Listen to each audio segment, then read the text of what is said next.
नमस्कार, हमारा कारवां पहुंचा है वनस्थली चल के, लेकर आपका खास कार्यक्रम नेता तुम्ही हो कल के। जी हां, वो युवा जिनके कंधों पर देश का भविष्य टिका है, वो युवा जो देश का कर्णधार है, वो युवा जो देश की राजनीति, देश की दिशा तय करेगा।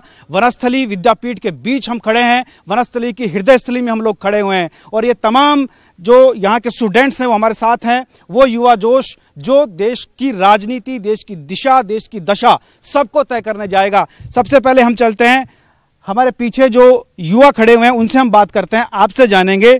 हमारा कार्यक्रम है नेता तुम्ही हो कल के। कितना इंटरेस्ट रखते हैं आप राजनीति में? राजनीति में मेरा इंटरेस्ट सिर्फ इतना ही है कि जो भी नेता या जो भी लीडर्स हम जिनको चुनते हैं वो आए और हमारे लिए काम करें। मतलब हम ही यूथ है जो कल के लीडर्स बनेंगे, हम ही ये जो देश को आगे बढ़ाएंगे, हम ही उनके देश के कर्ता धर्ता हैं। तो बस हमारे लिए काम करें। बिल्कुल, देश के कर्ता धर्ता हैं। क्या बनना चाहते हैं आप पढ़ लिख कर? जर्नलिस्ट। आप क्या बनना चाहते हैं? जर्नलिस्ट। आप क्या बनना चाहते हैं? आरजे बनना चाहते हैं। आप क्या बनना चाहते हैं? एंकर बनना चाहते हैं। आप? जर्नलिस्ट। आप देखिए, कोई जर्नलिस्ट बनना चाहता है, कोई आरजे बनना चाहता है, कोई डॉक्टर, कोई कुछ और बनना चाहता है, लेकिन राजनीति में नहीं आना चाहता है। क्योंकि हमारे देश की राजनीति जिस तरह से प्रभावित हो रही है, उसकी सबसे बड़ी वजह यही है कि युवाओं की भागीदारी राजनीति में बहुत कम है। अगर राजनीति दूषित होती है तो उसका शुद्धिकरण करने का जिम्मा सिर्फ और सिर्फ किसी का है, तो वो युवा है, क्योंकि युवा देश की रीढ़ है। हम आगे बात करेंगे, क्यों नहीं आप राजनीति में जाना चाहते हैं? क्योंकि अगर पॉलिटिक्स में रहते हैं तो वहाँ पे बहुत ज़्यादा करप्शन होता है एंड ऐसा होता है कि लोगों को अपॉर्चुनिटी नहीं मिलती है, लोग पैसे कमाने में लग जाते हैं, देश की सेवा करने में कम। देश की सेवा कम होती है, पैसे कमाने में ज़्यादा लोग लग जाते हैं, मेवा लूटने में लोग लग जाते हैं। राजनीति में आना चाहेंगे आप? नहीं। क्यों नहीं आना चाहेंगे? इंटरेस्ट नहीं। अलग अलग पार्टियां ये कहती हैं कि हम युवाओं का विशेष ख्याल रखते हैं, युवाओं के लिए हम तमाम तरह की योजनाएं लेकर आते हैं, युवाओं को आगे बढ़ाने का काम करते हैं। लेकिन किसी मंत्रालय में हम जाते हैं तो 70 से 80 साल का एक बुजुर्ग बैठा मिलता है। क्या लगता है कि युवा वहाँ होना चाहिए? हाँ, एक युवा होना चाहिए, क्योंकि एक युवा ही युवा की ज़रूरतों को समझ सकता है, कोई बुजुर्ग नहीं। अलग अलग पार्टियों के अपन अगर बात करते हैं, चाहे हम भाजपा ले लें, कांग्रेस ले लें, किसी की भी बात करें। अभी कांग्रेस की अगर हम बात कर लेते हैं, प्रियंका गांधी यूथ है, राहुल गांधी यूथ है, यूथ को आगे लाने की बात हो रही है। आप कैसे देखते हैं उसको? मुझे लगता है कि अगर यूथ हैं बट उनमें कैपेसिटी भी होनी चाहिए उतना करने के लिए। अगर आप में कैपेसिटी नहीं है यूथ होके भी करने के लिए, तो आप पॉलिटिक्स में कुछ कर नहीं रहे हैं, बस आप देश को और खराब ही करते रह रहे हैं, तो उसका कोई ज़रूरत नहीं है। यहाँ कुछ जर्नलिज्म के स्टूडेंट भी हैं, उनसे हम बात कर सकते हैं। आपके यहाँ भी एक रेडियो है, आपको लगता है युवाओं की बात उस पर होती है? हाँ, यहाँ पे तो होती है, लेकिन लाइक अदर जगह पे नहीं होती है। और हमारे पॉलिटिक्स में ऐसा है कि वहाँ पे परिवारवाद ज़्यादा आ गया है और इसलिए युवा जो हैं वो जाने से डरते हैं, क्योंकि उनकी बात उन्हें ऐसा कंसिडर नहीं किया जाता है कि वो चल के आगे अच्छा मतलब फ्यूचर में एक अच्छे नेता बन सकते हैं। तो इसलिए ऐसा मतलब मेरे को नहीं लगता कि युवाओं का मतलब फ्यूचर है पॉलिटिक्स में। कितना प्रभावित करती है युवाओं को ये बात जब वंशवाद और परिवारवाद युवा को राजनीति में घुसने नहीं देता है?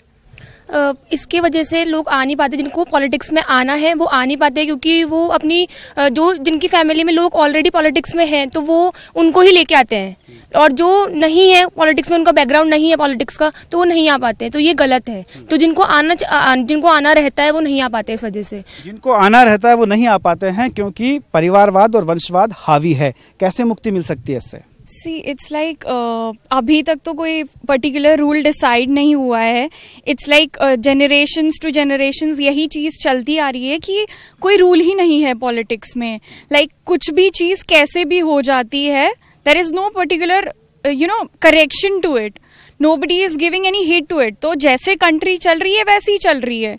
हम लोग कितनी भी बात कर लें कि we need progress in our country, but those things are not being changed since there is this thing already there, corruption is prevailing.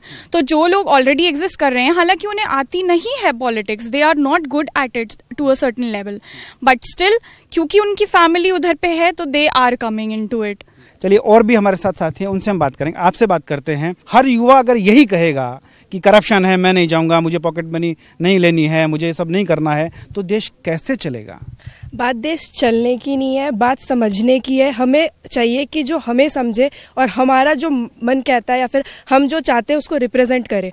तो हम चाहते हैं कि पॉलिटिक्स में युवा ही जाए। ऐसा नहीं है कि हम नहीं जाना चाहते, हम जाना चाहते हैं, पर वहाँ इतनी गंदगी हो चुकी है कि लोग जाना नहीं चाहते हैं। तो आपको क्या लगता है इस गंदगी को साफ करने कौन आएगा? भगवान अवतार लेंगे? नहीं, युवा ही जाएंगे इसको साफ करने के लिए। ऐसा नहीं है भगवान कैसे आ सकते हैं, तो युवा को ही जाना पड़ेगा और युवा को ही आगे बढ़ के बोलना पड़ेगा कि हाँ हम जाना चाहते हैं पॉलिटिक्स में, पर उसके लिए अपॉर्चुनिटीज भी तो मिलनी चाहिए ना हमें कि हाँ हम जाना चाहते हैं। अगर आप नेपोटिज्म में ही रहोगे तो आपका कोई गॉडफादर, जैसे हमारा कोई गॉडफादर नहीं है पॉलिटिक्स में, और ऑलरेडी जो पॉलिटिक्स में है उनका तो गॉडफादर है, वो तो अपने ही बच्चों को लाएंगे ना, तो फिर कहाँ से मिली हमें अपॉर्चुनिटी? तो बड़ी बात है, अपने ही बच्चों को लाने की कवायद चलती रहती है, अपने बच्चों को पॉलिटिक्स में लाया जाता है। वंशवाद, परिवारवाद, करप्शन, वो तमाम चीजें हैं जिनसे युवा घबराया हुआ है।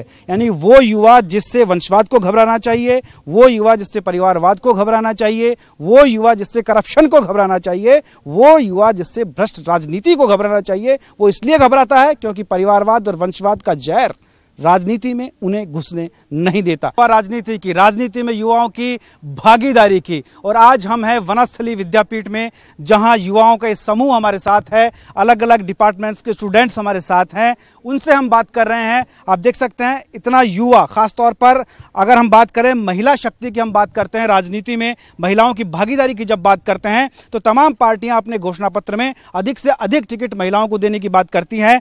30% से अधिक, लगभग 33% के आसपास महिलाओं का रिजर्वेशन देने की बात की जाती है, महिलाओं को अधिक टिकट देने की बात होती है, उनको वरीयता देने की बात होती है। लेकिन जब टिकट बंटवारा होता है तो महिलाएं दरकिनार कर दी जाती हैं। कुछ सीटों पर महिलाओं को टिकट दिए जाते हैं, वो भी तब जब उनके परिवार का कोई बड़ा नेता उसमें शामिल हो या फिर किसी के सरपरस्ती उन पर शामिल हो, तभी टिकट मिल पाता है, वरना सारी पार्टियां उनसे किनारा कर लेती हैं।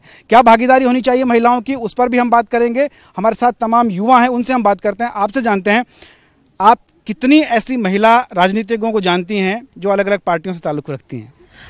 वैसे तो बहुत हैं, कांग्रेस में है सोनिया गांधी, लेकिन क्या है मैंने जितना देखा है बहुत सी मतलब विमेन होती हैं जिन्हें शौक है, उन्हें पॉलिटिक्स में जाना है, लेकिन शायद वो सहम सी गई हैं क्योंकि इसमें करप्शन देखने को हमें मिलता है, इसमें नेपोटिज्म है, तो शायद कहीं ना कहीं उनका कॉन्फिडेंस थोड़ा लो हो जाता है उस लेवल तक पहुँचने के लिए।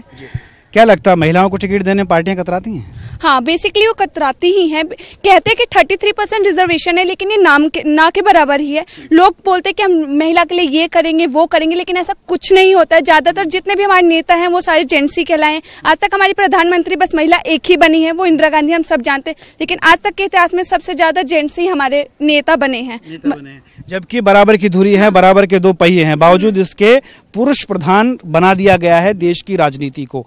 क्या लगता है देश की राजनीति में ये परिवर्तन होना चाहिए? जी सर, बिल्कुल होना चाहिए, क्योंकि कहा जाता है कि जैसे हम कहते हैं कि behind every successful man there is a woman. तो बिहाइंड क्यों सर? हम लोग को आगे आना है सर, हमको आगे आना। क्यों हम हमेशा पीछे रहें? जब हर जगह इक्वालिटी है तो यहाँ पे भी इक्वालिटी मिलनी चाहिए। हम हमेशा पीछे क्यों खड़े रहें? मौके पर चौका मार सकती हैं और मारा है। कल्पना चावला उसमें शामिल है, हमारी राष्ट्रपति पाटिल उसमें शामिल रही, हमारी सीएम जो वसुंधरा राजे रही वो उसमें शामिल रही, इंदिरा गांधी बड़ा नाम है, ऐसे तमाम नाम है। जब जब बेटियां राजनीति में सक्रिय हुई हैं, राजनीति की दिशा बदली है, चाहे वो प्रदेश की राजनीति हो, चाहे वो देश की राजनीति हो। लेकिन राजनेता इतने बदल जाते हैं, घोषणा पत्र में ये शामिल करने के बाद भी महिलाओं को दरकिनार किया जाता है। मैं बार बार कह रहा हूं, ये मैं नहीं कह रहा हूं, ये तमाम कह रहे हैं जो आने वाले समय में महिला राजनीति को प्रभावित कर सकती हैं। ये वो युवा जोश कह रहा है जो देश की राजनीति को प्रभावित करता है, ये वो युवा जोश है जो देश का भविष्य तय करता है। लेकिन क्या हमारी राजनीति तय कर पाएगी? उनकी भागीदारी, उनका हिस्सा उनको दे पाएगी, उनका हक उनको दे पाएगी? बार बार बड़े बड़े विज्ञापन और होर्डिंग्स करोड़ों के खर्च करने के बाद भी कि महिला सशक्तिकरण होना चाहिए, महिला आगे बढ़नी चाहिए, लेकिन जब आगे बढ़ाने का समय आता है उस वक्त पार्टियां पीछे हट जाती हैं। आपको क्या लगता है, महिलाओं की भागीदारी है राजनीति में? सर, काफ़ी भागीदारी है महिलाओं की। जो लोग समझते हैं महिलाओं को कि वो कुछ कर नहीं सकती हैं, तो सर कुछ उसमें बोलना नहीं है, उसमें बस दिखाना है। इंदिरा गांधी, वसुंधरा राजे और मिसेस पाटिल, काफ़ी लोग हैं जो दिखा रहे हैं कि वो आखिर महिला ही हैं। सोच बदलेगी तो देश बदलेगा, ये स्लोगन भी हमने सुना है और तमाम विज्ञापन भी उसके देखे हैं, लेकिन सोच बदलती नहीं है। आपने कितने सरपंच पतियों के बारे में सुना है? कई सरपंच पति तो हुए, पार्षद पति कई हुए हैं, एमएलए पति कई हुए हैं, और उनको महिलाओं को देखा नहीं होगा आपने, उनके पति काम करते हैं, को देखा नहीं है। और हमें ये बढ़ाना चाहिए, महिलाओं को आगे करना चाहिए। और हम ये फिल्मों के द्वारा, टीवी के द्वारा हम ये समाज में इस बात सामने ला सकते हैं कि महिलाएं आगे भी बढ़ सकती हैं और काफी कुछ मर्दों के से कंधे से कंधा मिलाकर अगर आगे बढ़ेंगे तो देश जरूर आगे बढ़ेगा। कंधे से कंधा मिलाकर जब आगे बढ़ेंगी तो देश बढ़ेगा, क्योंकि ये दोनों वो पहिए हैं जिनके ऊपर देश का रथ चलना है, देश के भविष्य का रथ चलना है, देश के कर्णधार, देश के भविष्य निर्माता। और खासतौर पर आज हम जो स्टूडेंट्स हैं वनस्थली के, उनके बीच में है, उन युवाओं के बीच में है जो महिला सशक्तिकरण की भी बात करता है, वो युवा जो देश को बदलने की भी बात करता है, राजनीति में जाने की भी बात करता है। लेकिन इंतजार है मौके का, मौका आएगा तो चौका जरूर लगेगा। हमारे साथ युवा जुड़ा हुआ है, वनस्थली का युवा जुड़ा हुआ है, वो युवा जोश जो अब आप देख सकते हैं, पूरे जोश में ये लोग हैं। और हम बात कर रहे हैं राजनीति में युवाओं की भूमिका को लेकर हम बात कर रहे हैं। और अब हम बिल्कुल शुरुआती इस पंक्ति में आते हैं। आपको अगर प्रधानमंत्री बना दिया जाए तो आप ये बताइए कि युवाओं को लेकर क्या करेंगे? युवाओं को सबसे पहले मैं प्रोत्साहित करूंगी कि वो पॉलिटिक्स की तरफ भी ध्यान दें। जरूरी नहीं है कि डॉक्टर और इंजीनियर बनने से ही देश में बदलाव आएगा। चलिए हम चलते हैं, हमारे और कुछ युवा साथी हैं, उनसे बात करते हैं। युवाओं की राजनीति में भागीदारी को लेकर क्या सोचती हैं आप? सर, राजनीति में आने का सिर्फ एक यही मेन मोटिव होना चाहिए हर एक युवा का, हर एक यूथ, हर एक यंग ह्यूमन बीइंग का, कि अगर हम आ रहे हैं तो हमें पता होना चाहिए कि हमारी ड्यूटीज क्या हैं हमारे नेशन को लेके, क्योंकि हम लोग ऐसी जनरेशन है जिसको हर चीज के बारे में पता है। सर, मेरा मानना तो ये है कि जिस देश का अगर सूत्रधार ही बूढ़ा हो तो उस देश की प्रजा कैसे रह सकती है जवान। तो सबसे ज्यादा जरूरी ये है कि आज की डेट में युवा शक्ति जो है सबसे स्ट्रांग मानी जाती है। बूथ बूथ से ही घड़ा भरता है। देश में कोई भी अगर प्रॉब्लम हो, सपोज फॉर एग्जांपल एक वो जो निर्भया केस हुआ था 2012 में, उसके बाद भी बहुत सारे ऐसे केसेस हुए हैं जहाँ पे युवा शक्ति एक साथ इकट्ठा हुई, जिन्होंने लड़ा, जिन्होंने एक लड़की के लिए लड़ा, एक देश की बेटी के लिए लड़ा, उसके बाद इसे जस्टिस मिला। काफी टाइम बाद जस्टिस मिला, लेकिन मिला। जी बिल्कुल, युवा अगर खड़ा होगा तो संभावनाओं का दायरा बड़ा होगा। और भी कुछ लोग हमारे साथ हैं, यूथ हमारे साथ है। क्या लगता है राजनीति में यूथ की क्या भूमिका होनी चाहिए? राजनीति में जो यूथ की भूमिका बहुत अहम होती है। सबसे पहले अगर हमारे यूथ से कोई अगर राजनेता बनता है तो शायद देश का भविष्य बहुत अच्छा हो सकता है। आपसे जानेंगे, खासतौर पर अब लोकसभा चुनाव आ रहे हैं, युवाओं के लिए क्या लोकसभा चुनाव के अंदर स्पेशल होना चाहिए कि हमारा देश फिर से एक युवा देश कहलाए? सर, पढ़ाई के साथ साथ एक रिजर्वेशन तो मेन मुद्दा है ही इस चीज़ में, पर पढ़ाई और खेलकूद की चीज़ें भी में भी बढ़ोतरी करनी चाहिए, जिससे युवा ज़्यादा पढ़े, ज़्यादा देश को समझे और देश का विकास करे।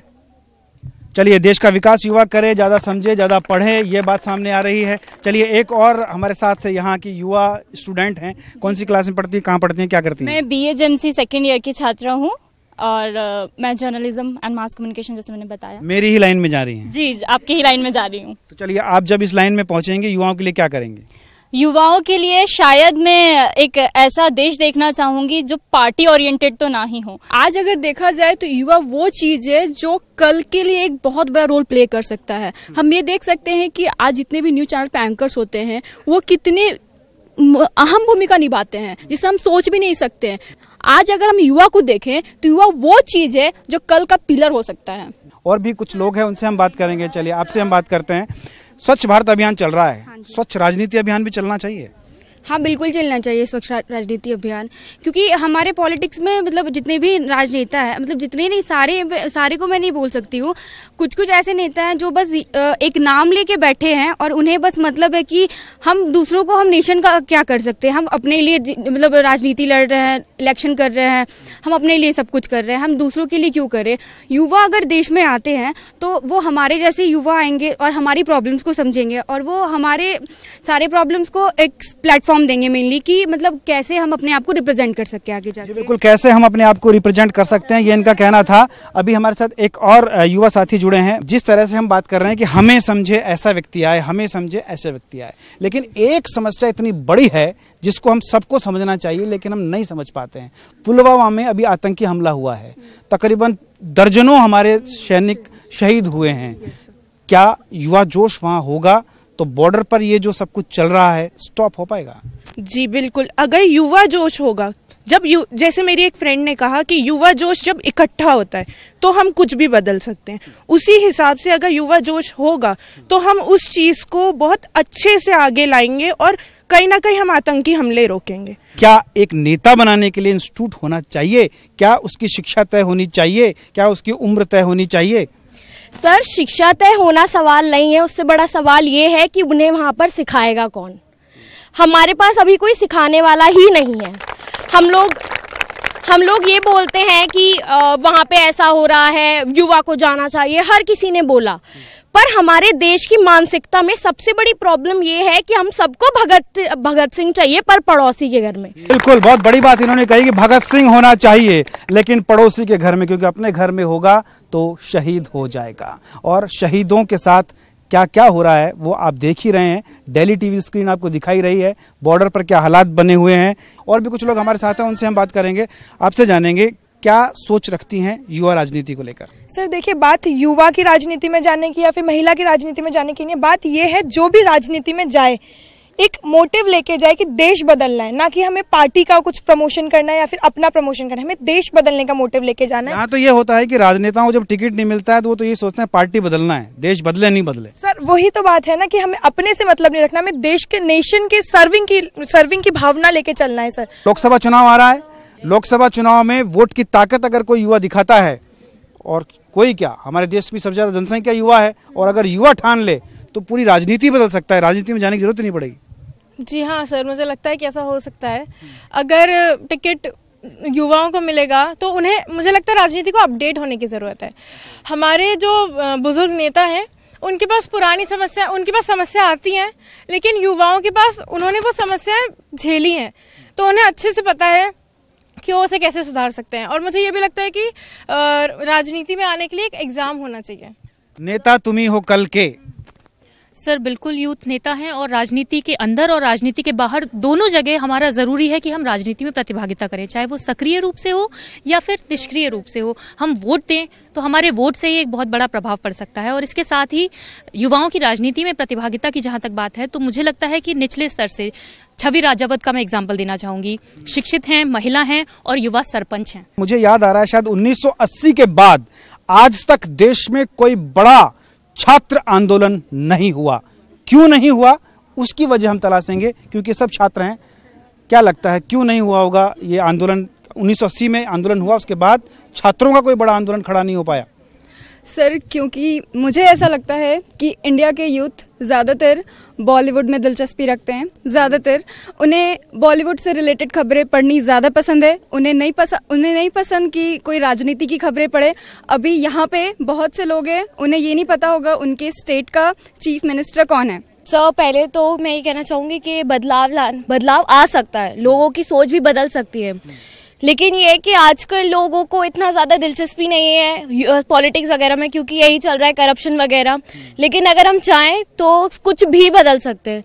जैसे कि कहा गया है कि कर हौसला बुलंद, वो मंजिल भी आएगा, एक दिन ऐसा आएगा पत्थर भी झुक जाएगा। बिल्कुल, पत्थर झुक जाएगा। युवाओं की ताकत है, उसके आगे दुनिया झुकती है। आपको क्या लगता है कैसे झुका सकते हैं इन सब चीज़ों को? सर जैसा कि आपने बोला कि 1980 में छात्र आंदोलन के बाद अभी तक कोई भी छात्र आंदोलन नहीं हुआ है, तो उस समय के युवाओं में एक ऐसा जोश था, रोष था, लगन थी चेंज लाने का। आजकल के युवाओं को ऐसी लगन नहीं है, वो ऐसा सोचते हैं कि जैसा चल रहा है चलने दो। क्या कहना चाहते हैं? सर मुझे लगता है कि it's about capability and potential, कि आप में कितनी क्षमता है कुछ करने की। और सर रही दूसरी बात ये कि हमारे इंडिया में क्या होता है कि हमें एक टीचर ने हमारी पढ़ाया था कि यहाँ पे लोग अपनी कास्ट को वोट करते हैं, ना कि अपनी कास्ट वोट करते हैं। तो सर सबसे ज्यादा जरूरी ये है कि सब लोग पहले अपना रिलीजन, अपनी कम्युनिटी को छोड़े और समझें कि यहाँ पे सर किसी पॉलिटिकल, सर जैसे हम लोग कभी वोट डालने जाते हैं तो सब लोग पहले देखते हैं अच्छा वो पॉलिटिकल पार्टी है, जैसे बीजेपी है वो स्ट्रांग है, उसको वोट देते हैं। सर हमें वोट देना चाहिए उस मेंबर को, ना कि पॉलिटिकल पार्टी को। और कुछ लोग हमारे साथ हैं, चलिए उधर से भी आवाज आ रही है, इधर हम बात करते हैं। क्या कहना चाहती हैं आप? सर मुझे लगता है कि युवा की बात कर रहे हैं हम, तो सबसे ज्यादा इम्पोर्टेंट है युवा सोच। एज चाहे जो भी हो, युवा सोच होनी जरूरी है सर। उनको वोट चाहिए होता है तो वो आ जाते हैं, ये वोट चाहिए होता है तब आ जाते हैं, लेकिन अब ये कैसे बदले?